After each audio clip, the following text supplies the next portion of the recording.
আসসালামু আলাইকুম প্রিয় শিক্ষার্থী বন্ধুরা, আজকে আমি তোমাদেরকে দেখাতে যাচ্ছি চতুর্থ শ্রেণীর গণিত বিষয়ের দ্বিতীয় অধ্যায়ের 18 পৃষ্ঠার 2 নং অঙ্কের সমাধান। বন্ধুরা, 2 নম্বর অঙ্কে এই 6টি কার্ডে 6টি অঙ্ক বসানো আছে। তোমরা জানো, প্রথম কার্ডে বসানো আছে 0, দ্বিতীয় কার্ডে বসানো আছে 2, তৃতীয় কার্ডে বসানো আছে 9, চতুর্থ কার্ডে 6, পঞ্চম কার্ডে 8 এবং ষষ্ঠ কার্ডে 4। এই 6টি কার্ডে 6টি অঙ্ক বসানো আছে। এখন কি করতে হবে? এখানে 4টি প্রশ্ন করা হয়েছে। এখানে 1 নম্বরে দেওয়া আছে বৃহত্তম সংখ্যাটি তৈরি করো। আমরা এখানে লিখে নিচ্ছি বৃহত্তম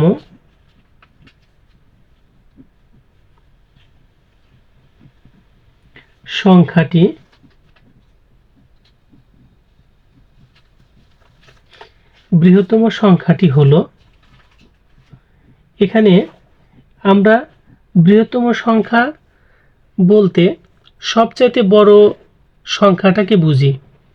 এই জন্য এই 6টি অঙ্কগুলোর মধ্যে সবচাইতে যে বড় অঙ্কটা আছে সে অঙ্কটাকে সবচেয়ে প্রথমে লিখতে হবে।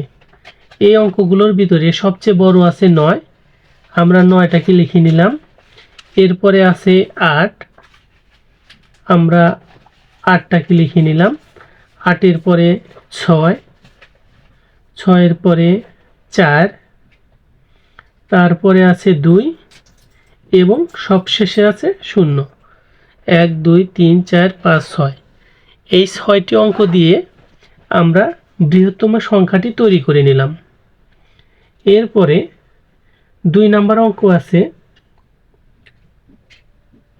ক্ষুদ্রতম সংখ্যাটি তৈরি করো। আমরা এখন এই অঙ্কগুলো দিয়ে ক্ষুদ্রতম সংখ্যা তৈরি করব। এর জন্য এখানে আমরা প্রথমে লিখে নিচ্ছি ক্ষুদ্রতম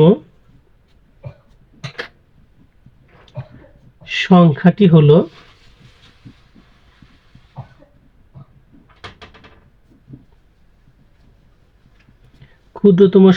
হলো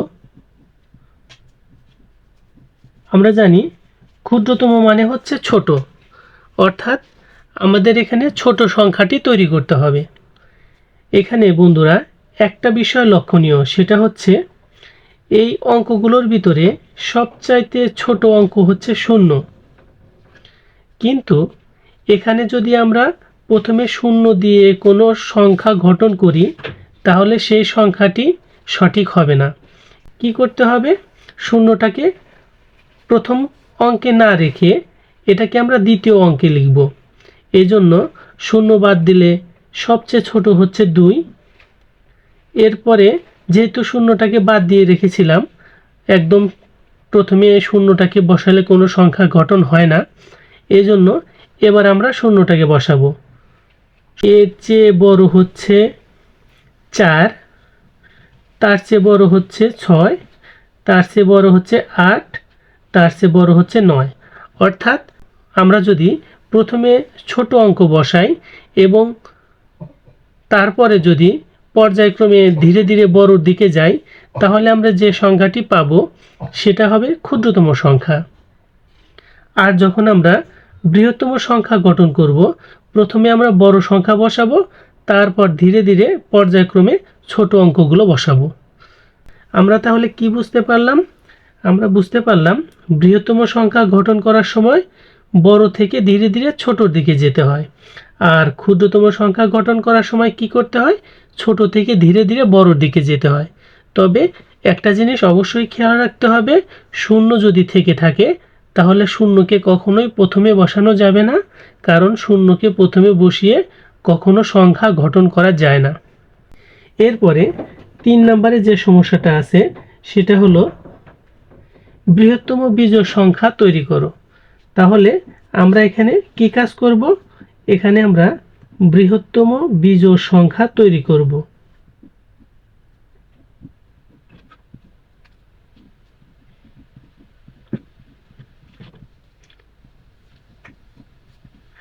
এখানে বৃহত্তম বিজোড় সংখ্যা তৈরি করব আমরা। এর জন্য এখানে আমরা প্রথমে লিখে নিলাম বৃহত্তম বিজোড় সংখ্যা সমান, কোনো সংখ্যাকে বিজোড় বানাতে হলে আমরা যে কাজটা করব সেটা হচ্ছে ওই সংখ্যাটার শেষে যে অঙ্কটা থাকবে সেই অঙ্কটা বিজোড় হতে হবে, তাহলে সেই সংখ্যাটি বিজোড় সংখ্যা হয়ে যাবে। আমি বুঝিয়ে বলি, এখানে যেমন বৃহত্তম বিজোড় সংখ্যা তৈরি করতে বলা হয়েছে, বৃহত্তম সংখ্যা এর আগে আমরা একবার লিখেছি, এই যে এখানে বৃহত্তম সংখ্যা এখানে আমরা লিখেছি, এই বৃহত্তম সংখ্যাটা এখানেও লিখব, কিন্তু এই অঙ্কটাতে এখানে শর্ত দেওয়া হয়েছে বৃহত্তম বিজোড় সংখ্যা।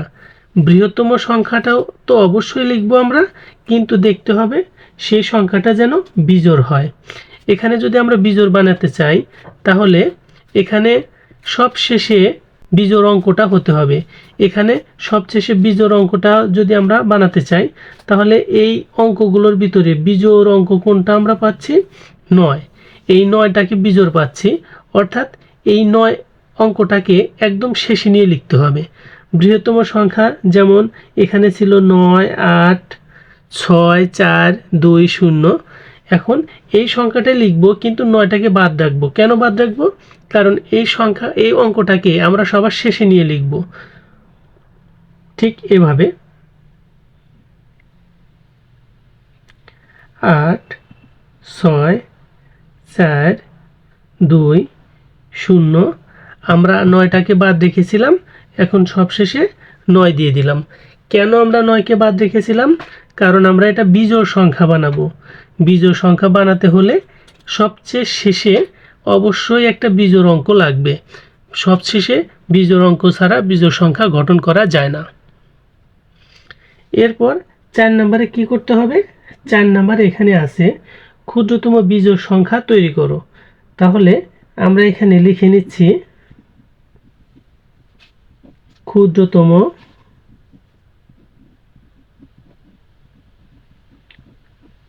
বিজোড়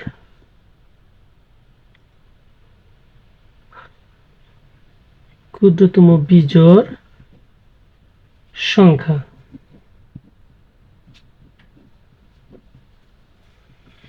ক্ষুদ্রতম বিজোড় সংখ্যা, এর আগেও আমরা একবার ক্ষুদ্রতম সংখ্যা লিখেছিলাম।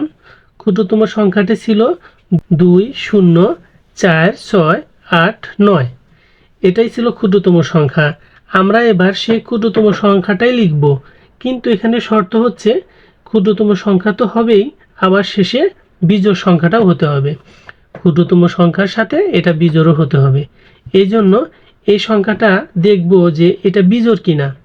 বিজোড় হতে হলে কি বলেছিলাম? বিজোড় হতে হলে সবচেয়ে শেষে অঙ্কটা হতে হবে বিজোড় অঙ্ক। তাহলে আমরা এটা দেখতে পাচ্ছি, এটা তো একেতে ক্ষুদ্রতম সংখ্যা, আবার শেষে বিজোড় অঙ্কও আছে, অর্থাৎ আমরা এই সংখ্যাটা লিখলে আমরা ক্ষুদ্রতম বিজোড় সংখ্যা পেতে পারি।